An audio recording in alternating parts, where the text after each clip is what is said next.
ভোর থেকেই হাক ডাকে সরগরম মানিকগঞ্জের ২০০ বছরের ঐতিহ্যবাহী ঘিওরের পাটের হাট। মনপ্রতি পাট বিক্রি হচ্ছে ৩,৬০০ থেকে ৩,৭০০ টাকায়। তবে উৎপাদন খরচ বাড়ায় কম লাভ হওয়ার কথা জানাচ্ছেন কৃষকরা। আমাকে তো ভাই পোষায় না, এখন কৃষকের দাম বেশি, কামলার দাম বাড়তি, সারের দাম বাড়তি, আটকার দাম যদি বাড়তি হয় একটু ভালো হয় আমাদের।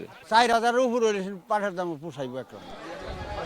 ব্যবসায়ীরা বলছেন বর্তমানে দেশের পাটকলগুলোতে পাটের ব্যাপক চাহিদা রয়েছে। পাট অনেক আমদানি আছে আপনার ঘিওর হাট, বড় হাট। আমি দিতেছি নদীর পার RM জুট মিলে, টিমেক্সে, বগুড়া জুট মিলে। বৃষ্টি হলেই হাঁটু পানি এবং কি কাদা, এই জায়গায় পাট কেনার মতন কোনো পরিবেশ নাই আর কি।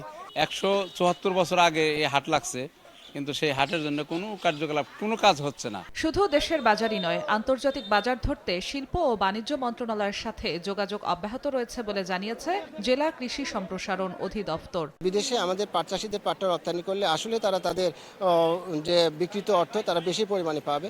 এ লক্ষ্যে আমাদের কৃষি সম্প্রসারণ অধিদপ্তর আমরা যখনই সুযোগ পাই আমাদের যারা ঊর্ধ্বতন মহল আছে, বিশেষ করে বাণিজ্য মন্ত্রণালয়, শিল্প মন্ত্রণালয়, আমরা ওনাদের সাথে সর্বক্ষণ যোগাযোগ করার চেষ্টা করছি। এদিকে পাট ও পাটজাত দ্রব্যের ব্যবহার বাড়াতে পলিথিন ও প্লাস্টিকের বিরুদ্ধে ব্যবস্থা নেওয়া হচ্ছে বলে জানিয়েছেন কৃষি উপদেষ্টা। পলিথিন যদি বন্ধ করে দিতে পারেন, সবাই আবার পাট জাতের ভিতরে রাখবে।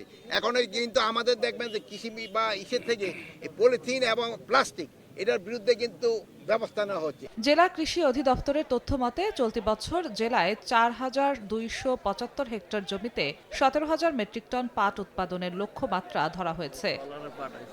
সময় সংবাদ, মানিকগঞ্জ।